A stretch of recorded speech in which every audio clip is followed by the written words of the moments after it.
Hello, I'm Sheryl McCarthy. Welcome to One to One. The murder of George Floyd by a Minneapolis police officer in 2020 gave rise to a nationwide movement known as defund the police. It was a call to divert a portion of public money that was being used for police operations to public services such as education, housing, and social and mental health services. Its supporters argued that this would be a more effective way to reduce crime and offer citizens a better quality of life than hiring more and more police officers. Its opponents warned that cutting police funds would make communities less safe. What happened to the movement? Did its philosophy take root and change long-held policing policies? And if so, what were the results? Alex Vitale is professor of sociology and coordinator of the Policing and Social Justice Project at Brooklyn College and the CUNY Graduate Center, and the author of The End of Policing. He has some ideas about what our concept of policing is and what it ought to be. Welcome. You have been quoted as saying that you don't support the legitimacy of policing. What do you mean by that? Well, I think we've come to accept very uncritically this idea that the only tool we have available for producing public safety is to rely on armed police. And in fact, the whole idea of a modern police force is a fairly new idea. It's only about 200 years old, less than that in New York City. And it relies on solving problems through the mobilization of coercive force and a long history of doing that in ways that disproportionately affect the most vulnerable parts of our population in negative ways. And so I think the job of people who are really concerned about producing public safety and community well-being should not be to try to figure out how to make punishment bureaucracies work better or shoring up a system that has not really delivered very well, and should instead be exploring other ways of producing safety. You know, I have this innermost feeling that the police, I'm going to call it the policing industry in this country, has its roots in the racial and class divide in the country. That sort of prisons and chain gangs and bigger police departments multiplied because better off white people feel they need to be protected from people of color and poor people. That's, what do you think of that? I think there's a lot of truth in that. And when we look at the historical origins of modern policing, we see very much that dynamic. That basically the need for this modern institution develops in direct relationship to resistance against exploitative systems that were in place around 200 years ago, primarily colonialism, slavery, and mass industrialization, which produced, widespread urban poverty and social dislocation. And it turns out people don't like being enslaved, don't like being, worked to death or colonized, and their resistance to those regimes of exploitation is what gives rise to the need for this much more developed 24-hour, out in every part of every neighborhood force that could manage that resistance. Tamp the resistance down, in other words. Exactly. Yeah. Recently, I live on West 70th Street, and recently I heard about some incidents that occurred. A couple of women, several people that I know were, I guess there was a couple of guys, thieves who were working the area who jumped a couple of women walking along 70th Street, along 72nd Street, jumped an elderly man who was right in front of our building. Fortunately, the police were able to catch up to them. Another woman was harassed on her way to our building by a man who appeared to be not necessarily out to rob, but more drunk and, unruly. And I thought about that, and it makes you a little concerned for your safety, and I had never been concerned for my safety before. But then I asked the question, if New York City had 5,000 more police officers on the force, would that have prevented those actions from happening? And I don't know that it would have. I don't know.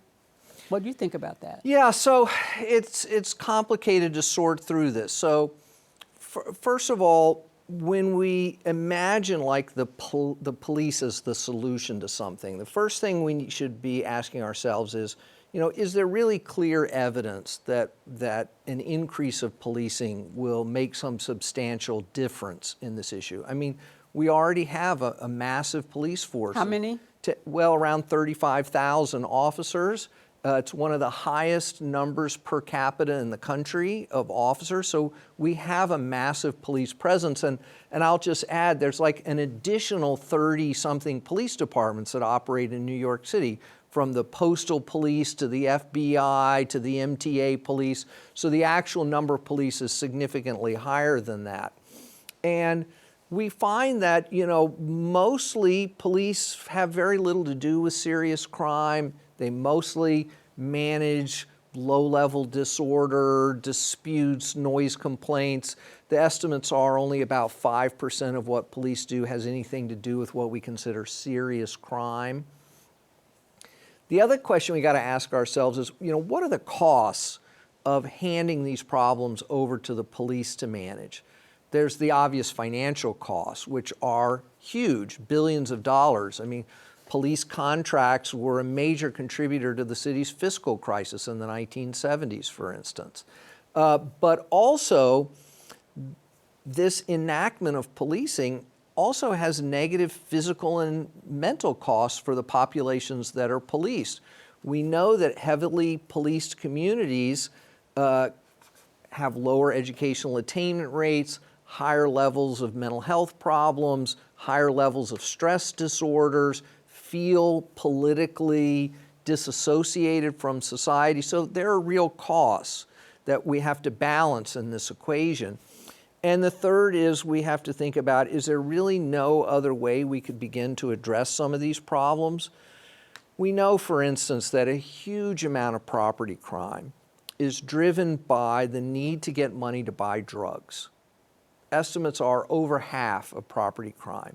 If we had a real system for managing our drug crisis that wasn't just rooted in chasing after people and playing whack-a-mole and putting millions of people in prison for their drug problems, we could actually substantially reduce the amount of property crime in our society. Instead of chasing after people after they've already caused harm in hopes of putting them in prison, which they invariably get out of without any of their problems solved, and we put them right back in the same situation, and then we're surprised when they reoffend. What might you do instead? Yeah, so we could look at examples around the world of drug decriminalization, drug legalization, and dramatic expansions in drug treatment. So, for instance, in the UK, there were periods, and there's a little bit of this now, where for folks who were addicted to opioids, heroin, pills, etc., they could see a doctor and they could receive from a pharmacy a medically approved supply of drugs that would allow them to maintain their situation without spreading diseases through sharing needles, without overdoses, but also without the need to steal money every day to pay for their illegal drug supply. Yeah. I was thinking about, this incident that happened in Brooklyn the other day.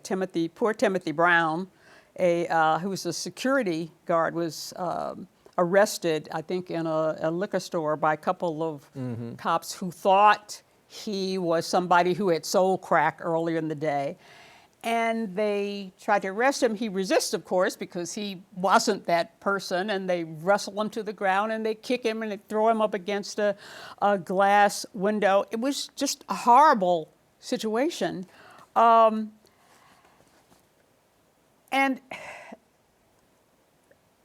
I guess because we have there's smartphones around and people can take pictures of this, more and more we see proof of police brutality that people have been talking about all the time.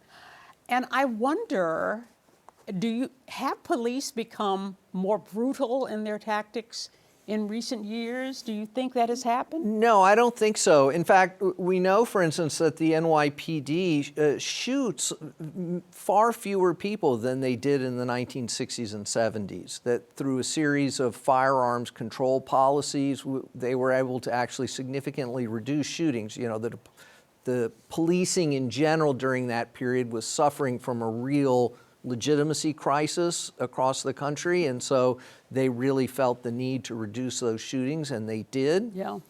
But the reliance on intensive broken windows policing that involves like a kind of micromanagement of poor people, whether it's around drugs or, you know, public antisocial behavior, whatever, has led to some, I think, upticks in violent encounters, like the one on Staten Island that killed Eric Garner. Right. For the offense of possibly selling loose cigarettes. And so when the police are engaged in more of that kind of zero tolerance enforcement activity, there is some greater likelihood of resistance to that. Right. I remember I had a guest on some years ago who talked about the policing, I guess, the policing of housing, public housing projects, and the stigmatizing of public housing projects. And I mean, he had done some research that showed, he had looked at districts that contained housing, public housing projects, and found that the rates of crime were not significantly higher in those districts than in others. And I was once a big sister to several little sisters who lived in housing projects. One was in Alphabet City, and I remember going to pick up my first little sister and thinking, oh boy, housing project. And then the more I went, I realized these are just regular folks, you know, wearing their tenant outfits and handing out flyers on public health in the lobby. And yet, I know at least one time, you had these police patrols where they go up the steps of housing projects. Vertical patrols, we vertical call them, patrols, and in one case shot some poor guy who happened to be visiting. And at one time, I don't know if it's still true, sort of like searchlights, these big lights going on in housing projects, I guess to scare criminals away. And there really seems to be, or was, a stigmatization of housing projects, that they produce more criminals, there's more crime happening there than other places. So this is also an issue with the so-called gang database. Yes. Where for many years, one of the criteria that could be used to justify placing someone on the gang database was basically that they lived in public housing, that they frequented a certain playground or a certain bodega in direct proximity to public housing. So this has definitely been treated as a kind of proxy by the police department for higher risk of criminality. Now, I will say that the shootings and homicides have come down dramatically in New York City, which is great news for everyone. But what remains is disproportionately concentrated in pockets of pretty extreme poverty, and that does sometimes include public housing developments. And so the question is not whether or not there are real problems there. The question is, what's the appropriate strategy for addressing it? And one of the things the new mayor has said is that he'd like to see an expansion of the community-based crisis management system that works with so-called credible messengers to directly try to touch the lives of those young people, and it's not all young people in these neighborhoods, it's a fairly small number of young people whose lives are really in crisis, and to try to stabilize those young people so they're less likely to be either a victim of violence or a perpetrator of violence. So just back to the gang database. So there really is a database of names of probably young black people who live in or near housing projects, and they're classified as being members of gangs? Yes, so it's called the criminal group database, but it's really gangs, crews. It is 99% non-white. There's essentially no white people on it. So the misbehavior of white kids gets called something else and doesn't put them on a database. But these database, the thousands of young people on this database are from many of the poorest neighborhoods in the city, the least lacking in services, and we have some real ideas about how to work with those young people effectively, not just to criminalize them. Now, what do you think about the mayor's decision to keep Police Commissioner Tisch on the job? What do you think of her ideas at this point? What's interesting, you know, she's not really very popular with the rank and file. She came in from outside of the department, from a very elite family. A lot of police would prefer to see someone with actual policing experience in that job. I think she fundamentally disagrees with the mayor's vision for how to make the city a better place for working New Yorkers. And I think that that's potentially going to lead to conflicts between her and the mayor. For now, you know, I think we can see the political benefits to the mayor of keeping her in place to create some continuity and to allow him to focus on other issues. But I think eventually it's going to come to a head and he's going to have to pick his own commissioner. What is the Trump administration's police position on policing versus Mayor Mamdani's? So the role of the federal government is less clear here, right? Policing is very much a local matter. And there's been resistance within both parties to like federalizing policing or putting police under federal control. Having said that, Trump has signaled pretty clearly what his vision is.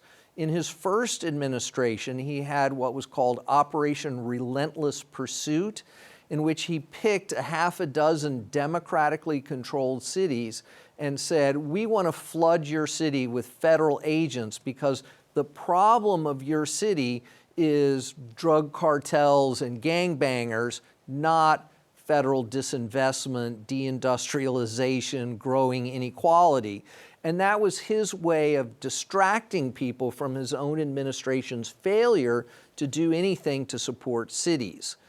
And I think we see the same dynamic at play with the ICE raids. Right. It's a political theater designed to distract from his own failures to deliver for working class Americans.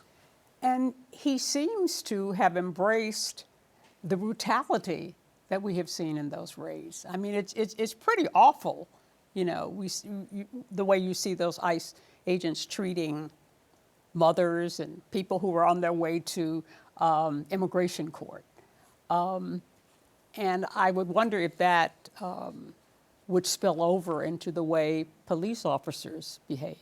Well, I think we, again, we labor under this illusion that the police exist primarily to keep us safe.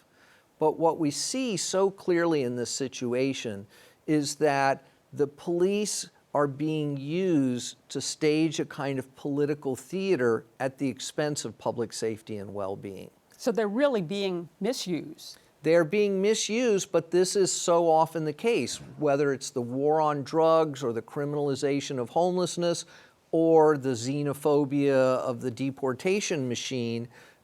Too often, police are used in exactly these kinds of cynical ways where the imperative becomes a theater of punishment rather than the delivery of real public safety. You don't think much of some of the institutional reforms in policing that have come down through the years. You talk about body cams is going to help solve the problem of police brutality, or who is really guilty and who's not. Maybe databases to track crime, spending more in police training, diversifying police forces, the Civilian Complaint Review Board. You can talk about each It's of a long those list. you want to, which ones you want to pick out. So a lot of these reforms are designed explicitly with the mindset of restoring public trust in the police so that the police can continue to do what they, quote unquote, need to do. And my view is twofold. One, these reforms do not actually make policing less brutal, corrupt, or unjust.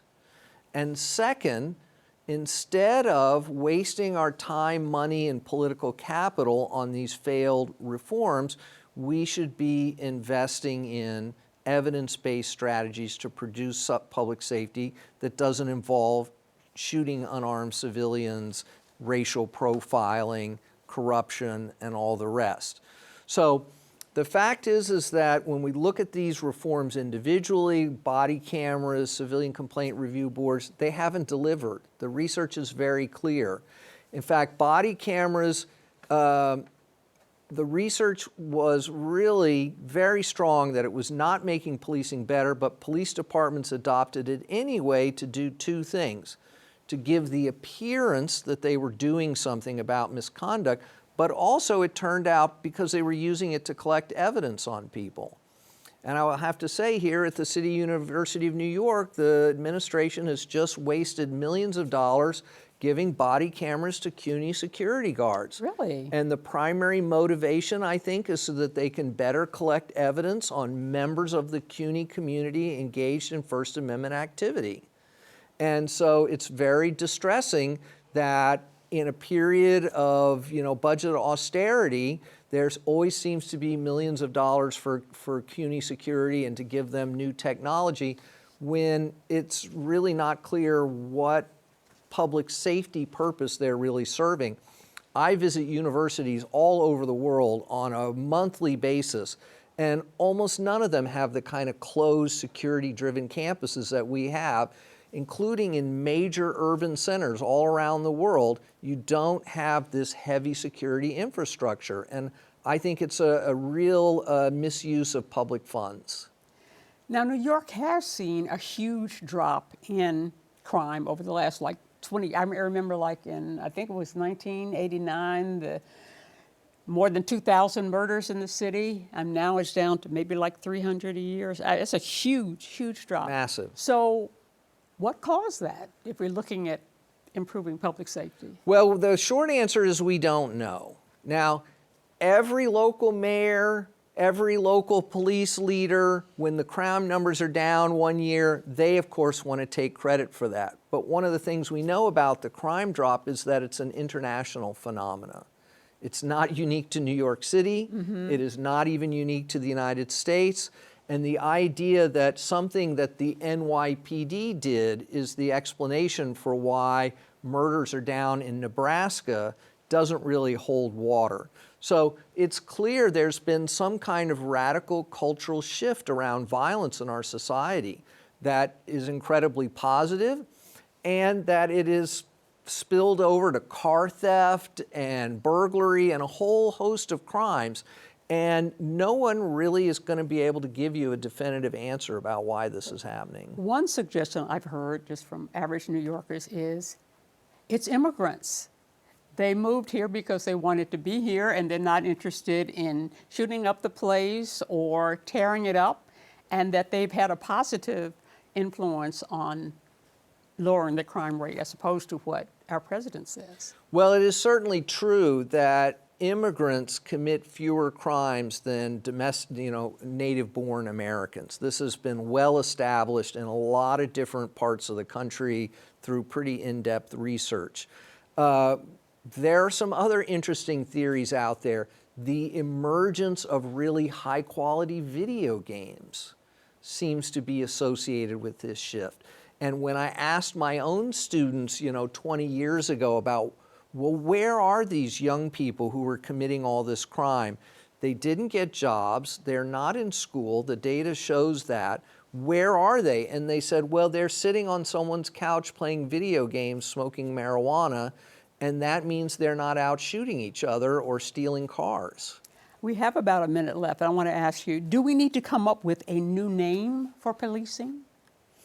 I don't think we need a new name. I think we need to develop new approaches to public safety, which is what the mayor has been proposing with this creation of an Office of Community Safety that's going to invest in these evidence-based strategies to deal with people having a mental health crisis, a young person who might be at risk of community violence, and that is really what the focus should be. Okay. It's an endless and important topic, and people have been talking about it ever since, as long as I've been in this business. Unfortunately, we're out of time, but I'd like to thank Alex Vitale, Professor of Sociology and Coordinator of the Policing and Social Justice Project at Brooklyn College and the CUNY Graduate Center, for joining me today. To learn about our upcoming shows, you can follow us on Instagram at 1-to-1 CUNY TV, and you can watch the show on the go by downloading the CUNY TV app. For 1-to-1 and CUNY TV, I'm Sheryl McCarthy.